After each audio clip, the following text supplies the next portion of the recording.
Honda Civic Type R has had a lot of changes made to make it the toge monster that it is for time attack at the racetrack.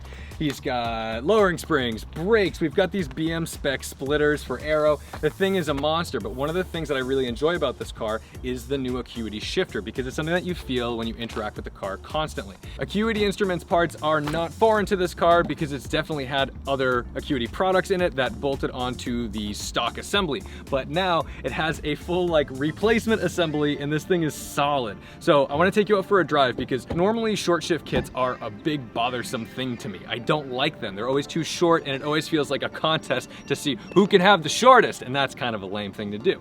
One of the things you're going to notice is that it's not just this top thing. We've removed all of this so that way you can see exactly what's actually in the car. Underneath, you see this whole thing bolted in with all these solid metal bushings, and what you end up with is really nice tight short throws, but they're accurate and precise, and that's what I like about this, because a lot of times I drive these short shift kits and I find myself like, oh, I'm testing out this dude's car, I go second or third, but I've missed it. But here it just finds its gate. There's no sloppy neutral. There's no play in this thing.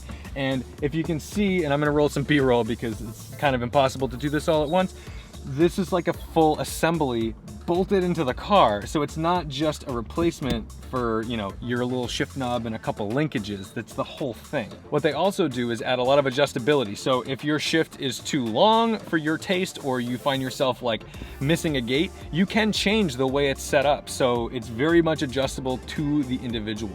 So I'm one of those people, I fiddle with it in neutral. I'm like one of those, like, I knock it around. And right here, sorry, I need to introduce you guys. You know Powen from other videos, but Powen, is recording. This dash cam is literally the most annoying thing in the world, and I don't really know how to turn her off other than like ripping it out of the car and throwing it out of the window. So in an effort to not destroy things that my friends own, I'm not gonna do that. But anyway, Powen here, Powinning on YouTube, and he's also been working with Acuity, which is kind of why we have the opportunity to drive this car the way we do. He actually just installed this on Eddie's car and said, dude, you gotta drive this, you're gonna love it. And I'm like, yeah, I won't, because I hate short shifters. And I've already gone out for a little rip, and I gotta say, it's pretty sweet. And like, if you're wondering like, oh, Tom's just saying that because he's wearing an Acuity shirt in a car with an Acuity banner with a kid that kind of works with Acuity.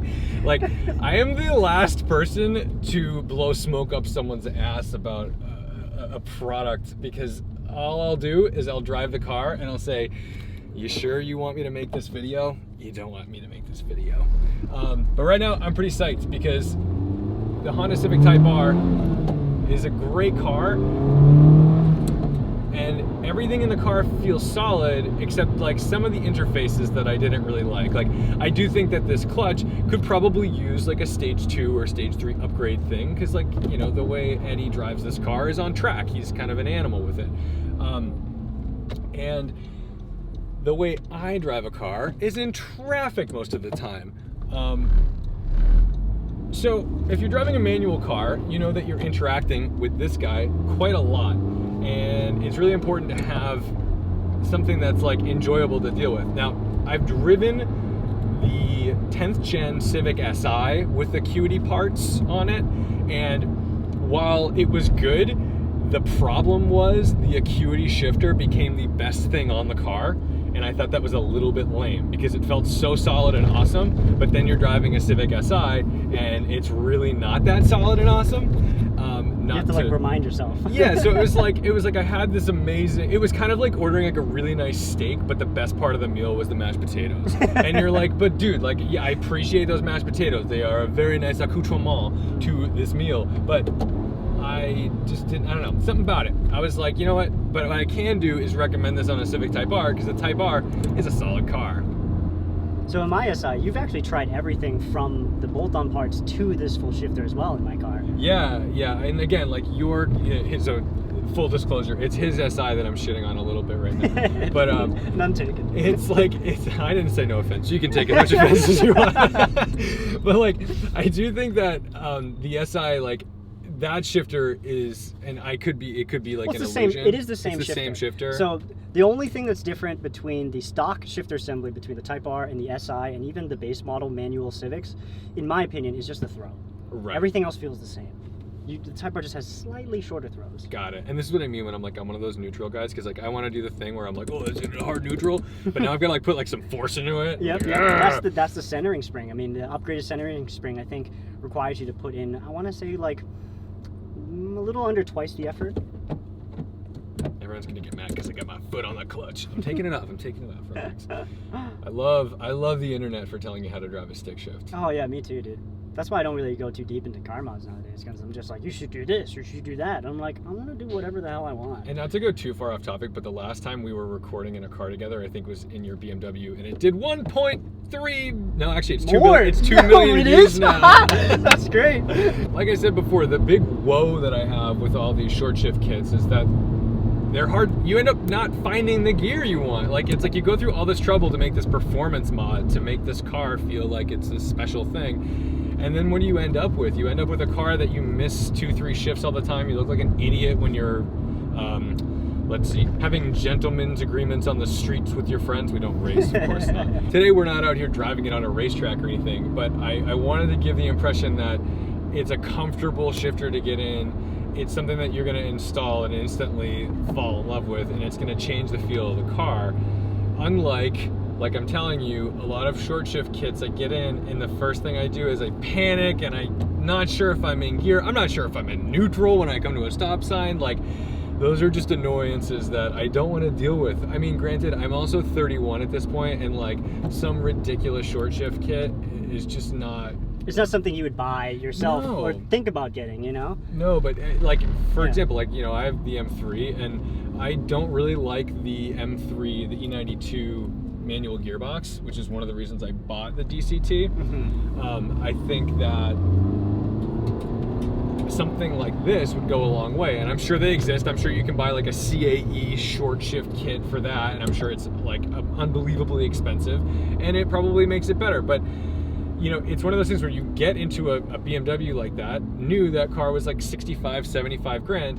It should just feel good. Yes. And it felt sloppier than the original Type R shifter, I think. So now that I've just really pissed off the entire internet. Well, I mean, to add my input on this, I drive an E36 M3, and the shifter isn't really good in those cars either. And honestly, from the factory, my Honda Civic Si had a better shifter than my E36 did when it was even healthy with its transmission. Yeah. You know?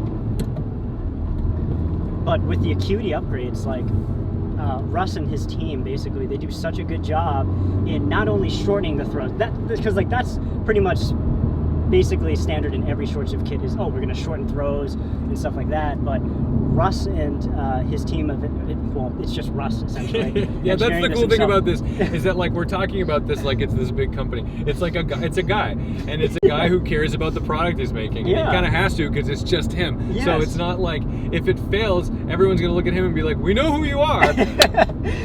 But yeah, like basically even from just the bolt-on parts that he created to the stock assembly, Russ has done a great job to not only reduce throws, but also provide an improvement in comfort and precision in every single shift. And that's one of my favorite things about all of these products.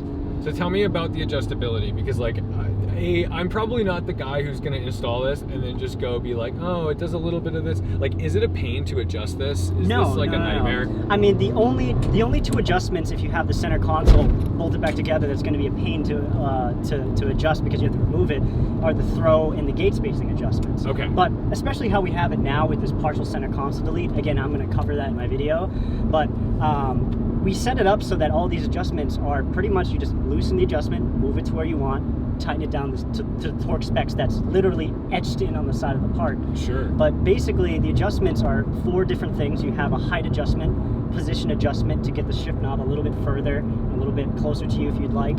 Then you can also adjust the actual throw and the side-to-side gate spacing as well. It just, everything slips into the gate really nicely. There's, of course, only so much you can do because we're not replacing the gearbox. We're replacing, I just hit like a button and now the car's going full blast on the AC. But there's a cop. See, we're in Boston, man. It's like every roundabout looks like a good time, and then there's just cops everywhere. And Well, it's a good thing you catch it right before you. Yeah, well, it's a good thing I'm driving around in a lowered Civic Type R with a bright purple Acuity banner on it. And then like a big wing. And a big wing.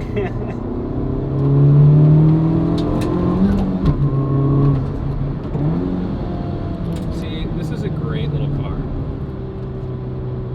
You can just thrash it around. Yeah, it's good.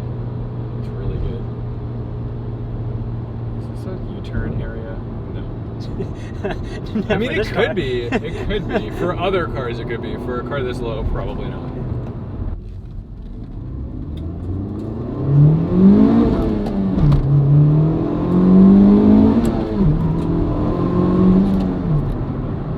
That feels so good. And like, it makes the car feel solid. It suits the car. Let's put it that way. I think sometimes people put these modifications in their car, and sometimes they're like really nice modifications, and that's great, and they should always put top stuff in. But sometimes it's like the stuff they're putting in their cars is better than what their cars deserve. And like now, like this car especially, because it's so heavily modified at this point, like it deserves this shifter. And I also think that it kind of matches the spirit of the Type R. So. And the nice thing about the shifter too is like people think like, oh man, that's like way too much for my car. A lot of people don't realize that these adjustments allow you to tailor this shifter to exactly how you drive. You change all these adjustments and stuff, it changes how hard you need to shift it, it changes how much input you got to put into it. And a lot of people just don't understand that being able to tailor a shift to your liking is an extremely valuable thing, especially if you daily drive a car. For sure, and maybe you want to change the way it shifts between your street driving and your track driving. I don't know. I probably would never do that, but I'm sure, you know, somebody who likes to tinker and all that stuff would. Thank you guys so much for liking, sharing, commenting, and subscribing. Don't forget to respect the drive, and we'll see you in the next one. And thank you to Powinning for coming out and giving me a fresh little toy to play with. Especially when it's a toy I like. I hate it when people give me stuff and they're like, dude, you're gonna love this. And then I have to do this. I don't like that. That's not my jam. I like it when I like the thing I'm driving and supposed to like. Being a genuine influencer. Yeah. Yeah. Sometimes I don't know if that's the way, man. Sometimes you make a lot of money being full of shit. Just lying. It happens. I can't do it.